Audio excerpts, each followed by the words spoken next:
Baiklah, di sini saya akan menjelaskan sedikit mengenai media pembelajaran. Adapun materi yang saya pilih yaitu mengenai virus. Nah, virus ini merupakan mikroorganisme yang dapat menginfeksi makhluk hidup lain. Ciri-ciri virus bisa dikenali dari sifat, ukuran dan bentuk, struktur, dan cara replikasinya. Nah, ciri yang pertama yaitu sifat virus. Nah, ciri yang pertama bisa dilihat berdasarkan sifat yang dimiliki virus tersebut. Sejatinya, virus sama dengan makhluk hidup karena memiliki asam nukleat dan bisa memperbanyak diri. Namun, virus juga bisa disebut bukan makhluk hidup karena beberapa alasan. Nah, yang pertama yaitu virus tidak bisa diendapkan menggunakan sentrifugasi biasa. Virus saat berada di luar makhluk hidup lain disebut sebagai virion. Virus hanya memiliki salah satu asam nukleat, bisa DNA dan bisa RNA. Dan virus hanya bisa berkembang biak melalui pembelahan diri di dalam makhluk hidup lainnya. Nah, ciri yang kedua bisa dilihat dari bentuk ukuran yang dimiliki mikroorganisme. Virus diketahui memiliki ukuran antara 25 sampai 300 nanometer. Nah, ketika diamati menggunakan mikroskop elektron membutuhkan pembesaran sampai 50.000 kali. Nah, dari hasil penelitian, virus yang berukuran paling kecil yaitu virus polio, sedangkan virus yang ukurannya paling besar yaitu virus mosaik tembakau. Nah, ciri yang ketiga bisa dilihat dari struktur virus.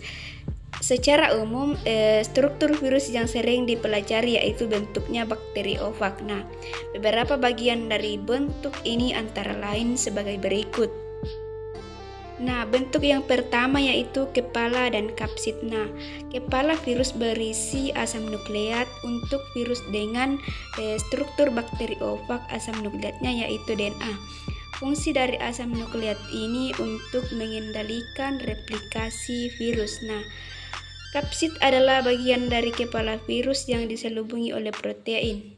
Nah, fungsi utama dari kapsid yaitu untuk memberi bentuk sekaligus melindungi virus dari kondisi lingkungan yang merugikan bagi virus tersebut. Nah, bentuk yang kedua yaitu leher. Bagian ini merupakan penghubung antara kepala dengan ekor virus. Nah, yang ketiga bentuk ekor. Fungsi dari ekor itu yaitu melekatkan diri dan menginfeksi sel yang diserangnya.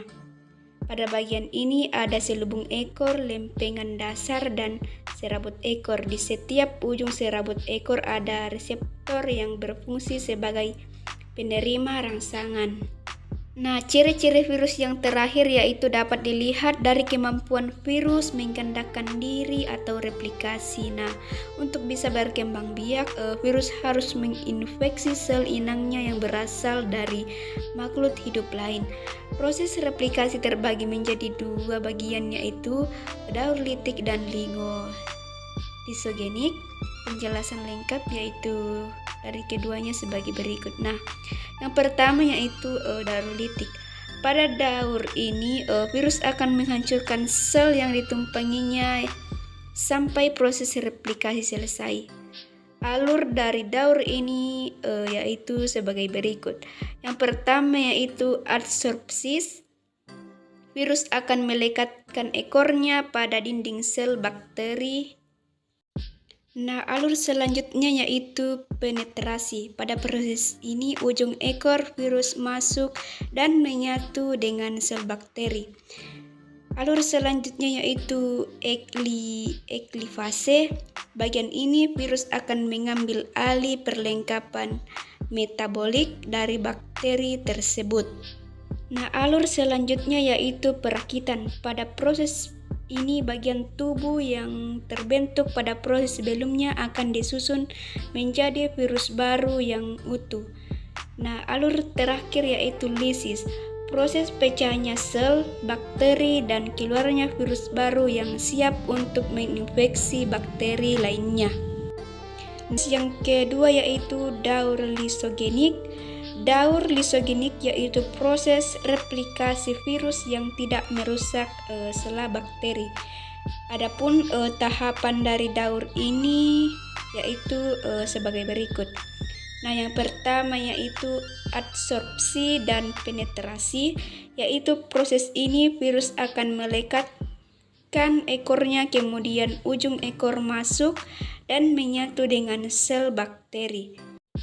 Alur yang kedua yaitu penggabungan, yaitu asam nukleat virus bergabung dan menyusup pada asam nukleat bakteri. Alur yang ketiga yaitu pembelahan. Sel bakteri membelah diri, virus juga ikut membelah, dan bakteri baru yang dihasilkan telah mengandung virus. Nah, alur yang selanjutnya yaitu sintesis. Asam nukleat virus memisahkan diri dan masuk ke dalam litik. Dan alur selanjutnya yaitu perakitan. Proses penyusunan perakitan virus menjadi virus baru. Dan alur yang terakhir yaitu lisis, yaitu sel bakteri mengeluarkan virus baru. Itulah yang dapat saya sampaikan. Jika ada tutur kata yang salah, mohon dimaafkan. Sekian dan terima kasih.